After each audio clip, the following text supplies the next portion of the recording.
Il sera animé donc, par Arnaud Gatignon, qui est là à l'écran pour moi sur ma droite, donc, qui est consultant et dirigeant associé d'Essai Pilote, que je remercie du coup vivement d'être là malgré le contexte. Quelques règles, peut-être merci de couper vos micros et vos caméras pour libérer la bande passante. Et deuxièmement, en fait, cette session est enregistrée. Donc voilà, c'est pour éviter que vous puissiez être en vidéo en même temps que l'enregistrement. Je réponds également à une question qu'on nous pose souvent au début de webinaire. Donc, les slides, donc cette présentation qu'a préparée Arnaud Gatignon vous sera adressée par mail et puis également déposée sur les sites de la CCI et de CPC à Poste, et le replay sera disponible sur ces deux sites. Ce webinaire, pour reposer le cadre, en fait, s'inscrit dans un partenariat entre la CCI Maine-et-Loire et CPC Arquest pour aider et accompagner les entreprises dans la phase de rebond. C'est un cycle annuel, donc il y a un webinaire tous les mois, et pour être plus précis, tous les vendredis du mois, toujours sur les mêmes horaires, 11h45, 12h30. Le thème de tous ces webinaires, c'est le développement commercial, et on a un programme jusqu'à fin juin pour le moment. L'objectif de ces webinaires, à chaque fois, c'est de partager l'expertise d'un consultant avec quelques méthodes et outils pratiques à mettre en place. Le webinaire se déroule globalement en 2 temps. Je veux bien. Alors, si le micro peut être coupé, s'il vous plaît. Ou alors, nous, en fait, on s'entend en écho. Hein, c'est ça, Arnaud? On entend le retour. On entend de l'écho, en effet. Je vais regarder, Audrey, pour t'aider là-dessus, pour essayer d'améliorer le son aussi. Bon, alors, c'est peut-être pas nous, on verra. On laisse Julie gérer l'aspect technique si elle le peut. En tout cas, le webinaire en 2 temps et sans écho, on espère. Donc, 25 minutes de présentation et puis 15 minutes de questions-réponses plutôt à la fin du webinaire. Je vous propose de les noter, par contre, si vous le souhaitez au fur et à mesure dans le chat, il n'y a aucun souci. Et puis, nous y répondrons à la fin. Je passe la parole à Arnaud Gatignon, que je remercie encore d'être avec nous aujourd'hui. Merci Audrey, bonjour à tous et à toutes. Je suis Arnaud Gatignon, dirigeant associé d'Essai Pilote et membre de la Chambre professionnelle du Conseil Arquest. Merci à la CCI de m'accueillir. Mon métier consiste à partager mon temps et mon expérience dans les TPE et PME en temps partagé pour être leur directeur commercial ou les accompagner pour toute mission liée à leur développement commercial. Je fais aussi du management de transition. J'ai débuté ma carrière comme commercial, puis directeur régional des ventes, directeur commercial, directeur de réseaux commerciaux et enfin directeur général dans un petit groupe agroalimentaire. En plus d'avoir animé et managé des forces de vente de la PME au grand groupe, jusqu'à 300 personnes pour ce qui me concerne, en B2B et B2C, j'ai également une expérience entrepreneuriale dans le secteur des services, produits financiers et assurances, qui m'a permis, il y a une dizaine d'années, de mettre en pratique mes savoirs commerciaux pour prospecter avec succès une clientèle de particuliers et d'entreprises. Donc, je suis depuis 3 ans dirigeant associé dans le réseau d'Essai Pilote. Nous allons maintenant aborder quelques notions liées au pilotage commercial, ainsi qu'aux spécificités de la vente dans ce contexte de confinement et de télétravail, avant de terminer par un focus sur les conditions d'intégration des commerciaux. Mon objectif n'est pas d'être exhaustif, ni avant-gardiste sur de nouvelles approches, mais de mettre en lumière des aspects du pilotage commercial et de la vente qui ne sont pas toujours maîtrisés, alors que quelquefois ils sont basiques. Et c'est véritablement au contact de mes clients que je vois ces aspects qui sont vraiment quelquefois à remettre en avant parce qu'ils sont très importants.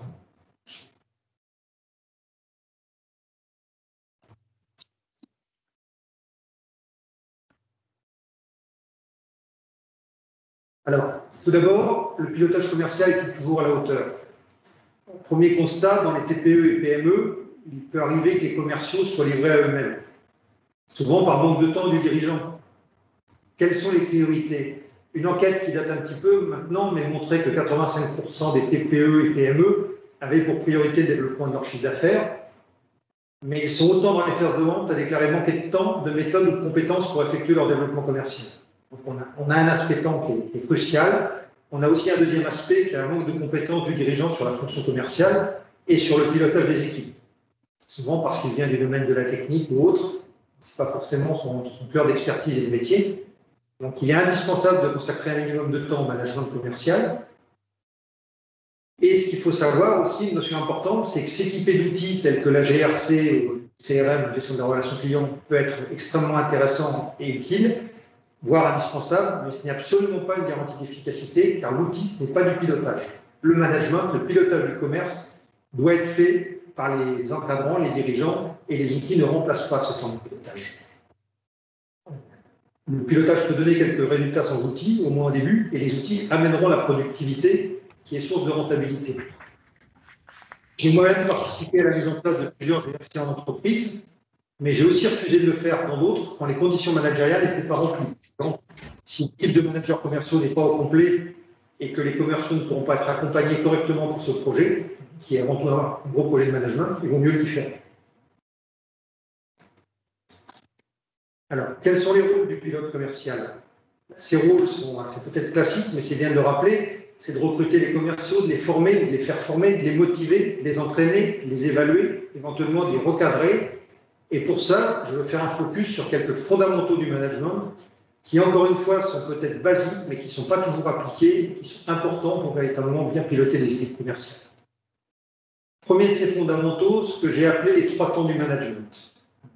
Le premier temps, hebdomadaire, l'échange hebdomadaire qui permet de se concentrer sur les indicateurs d'activité les plus précoces, même s'ils sont déclaratifs, et de contribuer à absorber la charge émotionnelle des commerciaux, qui sont souvent de grands affectifs.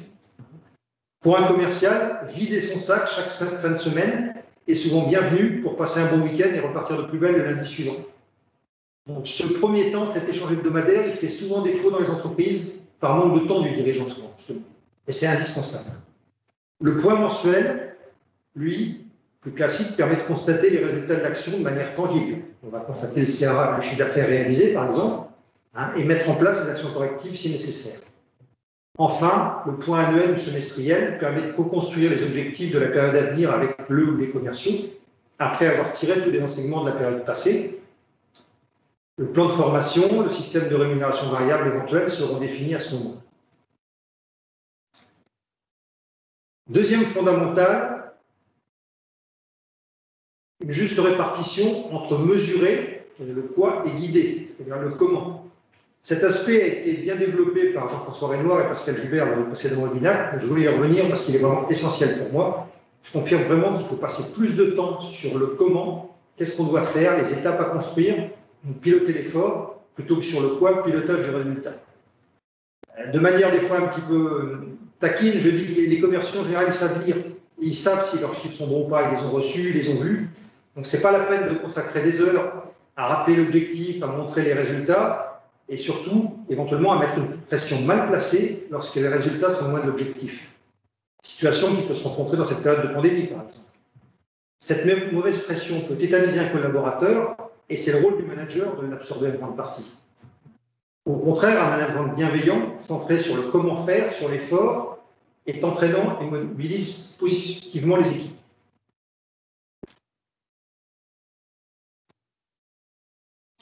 Troisième fondamental, c'est un concept un tout petit peu plus compliqué, mais qui est extrêmement important à connaître, c'est la notion de 4 styles de management.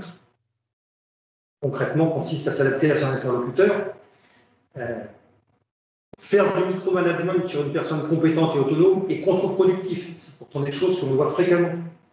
À l'inverse, lancer sur le terrain dès son arrivée un commercial débutant et faire le point avec lui 5 minutes à la fin du premier mois l'est tout autant. C'est aussi des choses qu'on rencontre.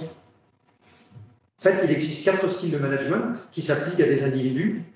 Le niveau d'encadrement, fort ou faible, ainsi que le niveau de soutien relationnel, fort ou faible, déterminent ces 4 styles.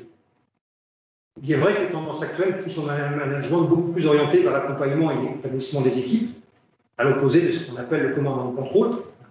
C'est évidemment souhaitable et très vertueux, mais ne jamais oublier que ce n'est pas forcément adapté à tous les collaborateurs, à toutes les cultures d'entreprise, voire à certains secteurs d'activité. J'en ai moi-même fait l'expérience en ayant voulu reproduire un style majoritairement délégatif qui m'avait bien réussi dans une entreprise. Et je l'ai reproduit sur un public plus jeune, dans une entreprise du même secteur d'activité, qui avait été habitué à un style très directif, et ça a été extrêmement compliqué, ça a perturbé les gens. Donc il faut toujours prendre en compte les aspects culture d'entreprise, secteur d'activité, pour adapter son style managérial.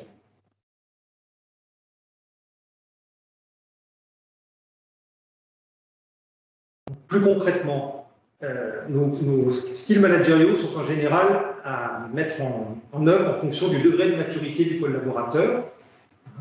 Et donc, quand vous avez un jeune collaborateur qui arrive, qui ne connaît pas bien les tâches qu'il a à accomplir, qui ne les maîtrise pas, le style directif peut être une approche tout à fait pertinente, où là, on va être très centré sur les tâches, très centré sur la rédaction. Concrètement, on va donner des directives aux collaborateurs pour qu'ils les mettent en œuvre. Assez rapidement, on va toujours être centré sur les tâches parce que la maîtrise du travail n'est pas forcément encore optimum, mais on peut passer sur un style plus persuasif, de coaching, de support, où on va encourager la personne, commencer à lui donner les moyens de prendre de l'autonomie, de faire des suggestions, ce style persuasif. Quand le collaborateur maîtrise bien les savoir-faire de son métier, on peut passer sur un style participatif, où là, on va être peu centré sur les tâches, qu'il les maîtrise, mais on va être centré toujours sur l'accompagnement relationnel, sur la motivation, sur le coaching. Et enfin, quand on a un collaborateur parfaitement autonome, mais qui n'a pas forcément besoin d'un fort soutien relationnel, on peut passer sur un style délégatif, centré sur les tâches et sur les relations. L'ensemble de ces profils est chez les commerciaux. On sait très bien que la dimension relationnelle est importante chez les commerciaux. Il y en a qui sont très autonomes. C'est très important, c'est de bien ressentir dans quel style managérial on doit être vis-à-vis de tel ou tel collaborateur. Et accessoirement, je vous dirais que cette approche managériale n'est pas réservée qu'aux commerciaux. Alors, dans le contexte du pilotage à distance, vos équipes n'ont pas moins besoin de vous. Je vois des situations aujourd'hui dans certaines entreprises où les équipes sont quasiment livrées à elles-mêmes sur le plan commercial. Elles ont autant besoin de vous, si ce n'est plus. Elles sont globalement plus stressées, travaillent quelquefois dans de mauvaises conditions chez elles, il faut savoir. La charge mentale est souvent plus élevée qu'au bureau. Ça a été prouvé assez récemment par des psychologues et des spécialistes du travail. À quantité de travail égale, travailler toute sa journée en visio devant les écrans, c'est épuisant par rapport à faire la même chose avec un interlocuteur en vis-à-vis. Et évidemment, c'est plus compliqué de faire du commerce et que dire de la prospection dans ce contexte. Donc il faut être encore plus proche de ces équipes. Il faut faire des visios plutôt fréquentes et courtes que des visios trop longues. Des points individuels en fonction des besoins de chacun. Il faut faire confiance, il faut guider plutôt que contrôler abusivement. Ce n'est pas parce que la personne n'est pas physiquement présente devant vous qu'il faut être persuadé qu'elle ne fait rien et la contrôler 2 fois plus. Mais ce qu'il faut se rappeler avant tout, c'est qu'en management, tout le monde n'a pas les mêmes besoins. Il faut être à l'écoute de vos commerciaux, il faut personnaliser la relation. Je rappelle aussi que le téléphone reste un très bon outil pour un contact fréquent, un échange d'informations ou un soutien. Je dis ça parce qu'on n'est pas toujours devant son ordinateur. On peut passer des coups de fil, c'est l'exemple aussi du point hebdomadaire que j'ai évoqué tout à l'heure. Et quand vous pouvez personnaliser les conditions de travail dans ce contexte-là, faites-le. Alors, concrètement, comment vendre quand on peut voir ses clients? Déjà, on va voir que certains aspects classiques de la vente sont particulièrement importants à prendre en compte dans ce contexte-là. Par exemple, cette infographie là, est bien connue dans le milieu de la vente. Très souvent, on abandonne des contacts avec un prospect ou quelqu'un à qui on a envoyé un devis bien avant, finalement, le moment où il aurait peut-être, où il se serait peut-être décidé à acheter. Donc, première des choses, c'est la persévérance. Et quand c'est difficile de trouver des nouveaux clients, être persévérant avec les gens avec qui on est en relation, c'est important. Donc, relancez les anciens clients, prospectez également pour saturer les clients existants. Ils vous connaissent, ils répondront plus facilement à vos appels. Ça ne sert à rien d'aller dans des situations très difficiles, commencez par les situations un peu moins difficiles. Et la métaphore de la baignoire illustre très très bien cela.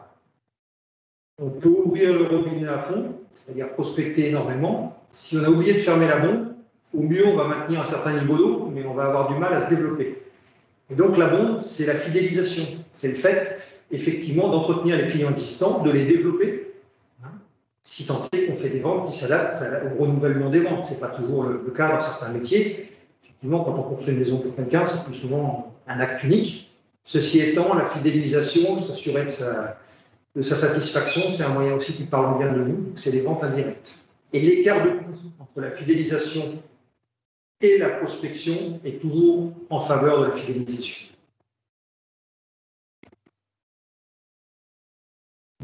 Une autre notion importante, Pardon, excusez-moi. Je vais aller trop vite. Donc voilà.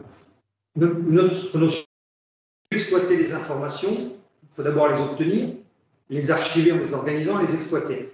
Et là, l'outil de GRC, gestion de la relation client, peut vite être indispensable, suivant votre activité, mais ne confondez pas surtout outil et pilotage, on l'a évoqué.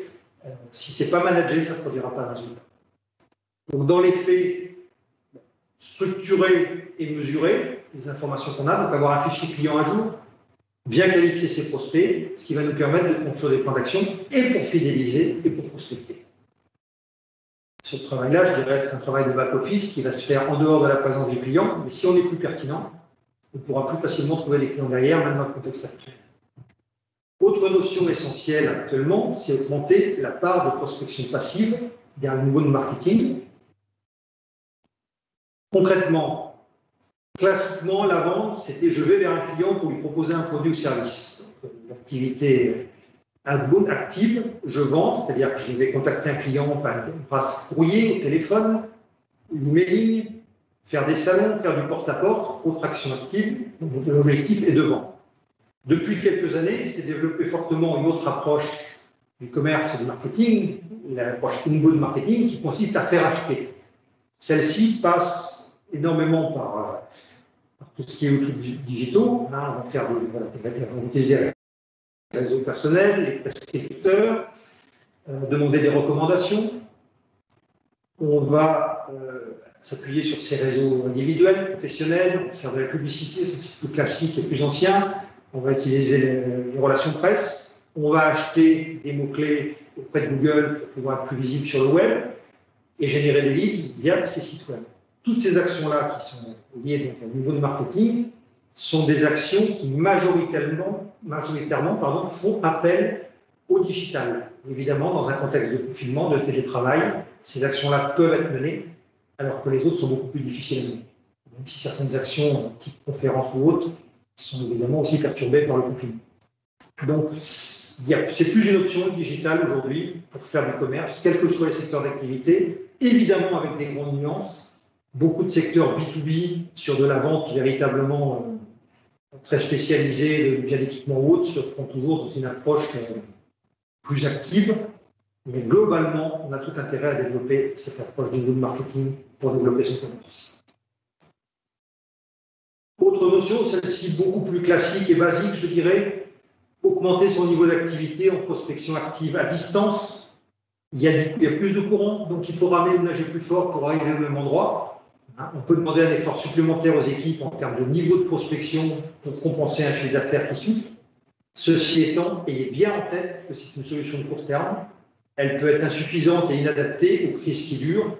On ne peut pas confondre un sprint et un marathon, parce qu'on peut vite épuiser les équipes. C'est aussi des choses qui peuvent se rencontrer en entreprise. Si vous allez demander des efforts particuliers à vos équipes, faites attention, sur la durée, ça peut être contre-productif. Et si vous perdez des bons collaborateurs, au final, ça sera sans doute un bilan très négatif. Enfin, écoutez attentivement vos prospects et clients. Faites preuve d'empathie, redécouvrez-les dans cette période si particulière et prenez en compte l'évolution de leurs besoins. Notre monde change extrêmement rapidement, tout change autour de nous et ça change aussi chez nos clients, y compris ceux qu'on connaît depuis très longtemps. J'ai vu des business models dans les entreprises que je côtoie qui ont évolué extrêmement vite depuis 18 mois. Et donc, ce qui était une certitude en termes de besoins clients peut ne plus du tout l'être. Il peut avoir besoin de vous alors qu'on n'avait pas besoin, ou l'inverse.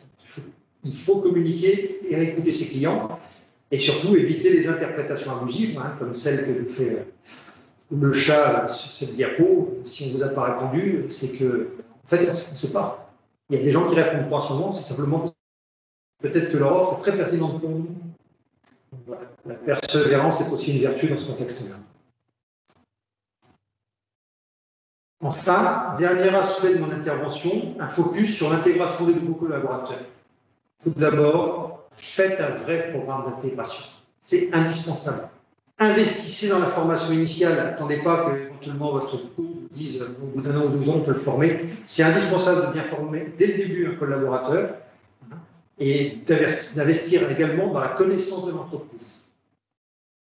Et c'est vrai aussi en télétravail, même si c'est moins facile pour les gens qui ne peuvent pas avoir leurs collaborateurs présents dans ce contexte, pour les nouveaux, Faites des visios d'intégration, de présentation des collègues. Un pot virtuel de bienvenue est mieux que pas de pot du tout. Le nouveau commercial ne pourra peut-être pas visiter tous les locaux de l'entreprise, mais rien n'empêche pour cette période d'intégration d'organiser des visios bilatérales avec les différentes personnes avec lesquelles il va travailler. C'est indispensable. Faites également des points réguliers avec lui. Un œil neuf verra des choses que vous ne voyez plus. C'est un retour très précieux, un nouveau collaborateur qui arrive dans une entreprise. Et là aussi, pas uniquement pour les commerciaux. N'hésitez pas à lui demander un rapport d'étonnement. Par contre, faites aussi des cadrages en temps réel si nécessaire sur des savoir-être, sur des savoir-faire éventuellement. Et la période d'essai est aussi là pour affirmer vos exigences et vos attentes vis-à-vis de votre nouveau collaborateur. Construisez et utilisez votre système de mesure de cette phase d'intégration. Qu'attendez-vous comme comportement, comme résultat de sa part dans cette période? Mesurez ce qui est mesurable, y compris en période d'essai. Et dans le doute, utilisez le style directif au démarrage et évoluez très vite si c'est pertinent. Je sais bien qu'il est très difficile d'évaluer un commercial sur son chiffre d'affaires pendant la période d'essai. Mais d'autres critères objectifs sont mesurables. Une anecdote à ce propos, pendant quelques temps, quand je demandais à mes responsables régionaux, à mes encadrants, comment ça se passe avec tel nouveau collaborateur nouveau commercial qu'on a embauché, ils me répondaient, bah, il passe bien auprès des clients et des prospects. Et quoi d'autre? Et je n'avais pas de réponse. Et en fait, j'ai construit des outils tout simples qui permettent d'évaluer ce qui est mesurable. Il y a un certain nombre de critères qui peuvent être mesurés. Le chiffre d'affaires viendra après, mais il sera la conséquence d'un certain nombre d'attitudes, de savoir-être et de savoir-faire qui sont déjà bien maîtrisés dans les premiers mois. Voilà, donc voilà ce qui se passe le plus souvent aujourd'hui quand on tombe comme un cheveu sur la soupe, dans cette période où tout le monde est débordé. Ça peut très vite agacer nos interlocuteurs. Donc évidemment, l'objectif est d'éviter cela. Il faut un subtil dosage de persévérance et d'empathie. Croyez-moi, ce sont des choses que l'on teste tous les jours, de relancer les gens, des fois pour la 4e ou 5e fois. Et encore une fois, ce n'est pas du tout sûr qu'il n'ait pas envie de vous parler ou de vous voir, ou de travailler avec vous. Le contexte est particulier. Donc, ce dessin illustre bien toutes les difficultés de prospecter et de vendre dans la période actuelle. Mais avec ce que l'on a vu précédemment, il y a un certain nombre de solutions qui existent. Certaines sont très rapides à mettre en œuvre, d'autres non. J'espère avoir contribué à vous éclairer sur le sujet. Je vais maintenant repasser la parole à Audrey. Merci. Juste avant de repasser à la partie questions-réponses, il y en a déjà une ou moins dans le chat que je viens de lire. Le prochain webinaire, donc le webinaire, se déroulera vendredi 21 mai. Donc, et la thématique sera comment améliorer le processus administratif commercial. Donc, je dirais la même chose, 3e vendredi du mois. Pour les contacts, que ce soit pour ArcWest, pour la partie CCI, vous avez donc les éléments sous les yeux. Donc, si besoin de prendre contact avec l'un ou l'autre, vous avez les éléments ici, et puis bien sûr, vous les aurez dans votre on va dire, document renvoyé par Julie Graveau, notre collègue. Je passe tout de suite à la partie questions. Donc, une première question.